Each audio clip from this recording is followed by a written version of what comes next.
ஒரு காதல் கடிதம் விழி போடும், உன்னை காணும் சபலம் வரக்கூடும்.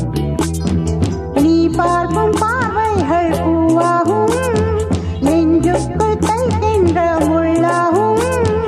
கண்ணே என் கண்பட்ட காயம், கை வைக்க தானாக